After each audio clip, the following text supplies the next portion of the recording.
కుబేరుడి కథను విన్నవారికి చదివిన వారికి ధనప్రాప్తి కలుగుతుంది.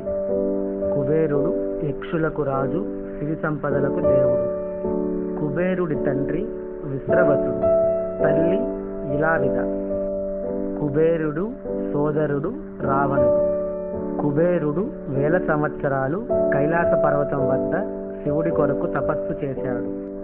శివుడు కుబేరుడి తపస్సుకు మెచ్చి ప్రత్యక్షం అవుతాడు.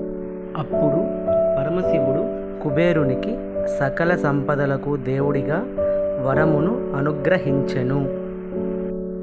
తర్వాత కుబేరుడు విశ్వకర్మ చేత శ్రీలంకను బంగారం వజ్రాలతో నిర్మించి శ్రీలంకను రాజధానిగా చేసుకొని పరిపాలించాడు. తర్వాత రావణుడు కుబేరుడితో యుద్ధం చేసి లంకా నగరాన్ని ఆక్రమించాడు.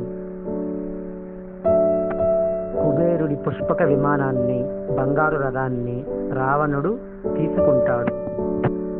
అప్పుడు కుబేరుడు లంకా నగరాన్ని వీడి కైలాస పర్వతం దగ్గర అలకాపురి అనే నగరాన్ని రత్నాలు, వజ్రాలు, బంగారంతో నిర్మించి యక్షులను, కిన్నరులను పరిపాలించాడు. సకల దేవతల సమక్షంలో శ్రీ మహావిష్ణువు కుబేరుడిని ధనానికి దేవుడిగా నియమిస్తాడు. దీపావళి రోజున లక్ష్మీదేవితో పాటు కుబేరుడిని కూడా పూజిస్తారు. ఎందుకంటే లక్ష్మీదేవి సంపదను కలిగి ఉంటుంది, కుబేరుడు సంపదలను పంచుతాడు. దీపావళి రోజున కుబేరుడిని పూజించడం వలన సకల సంపదలు కలుగుతాయి. కుబేరుడిని పూజించడం వలన ధనప్రాప్తి కలుగుతుంది. ముందుగా గణపతి పూజ చేయాలి, తరువాత మహాలక్ష్మి పూజ చేయాలి, ఆ తరువాత కుబేర పూజకు సిద్ధం కావాలి.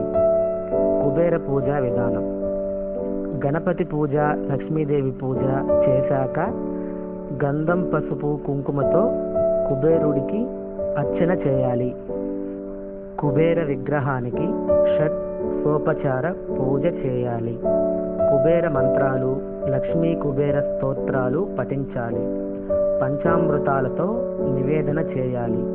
దీపావళి రోజున కుబేర పూజ చేయడం వలన ధనధాన్యాలకు, సిరి సంపదలకు కొరత ఉండదని భక్తుల నమ్మకం.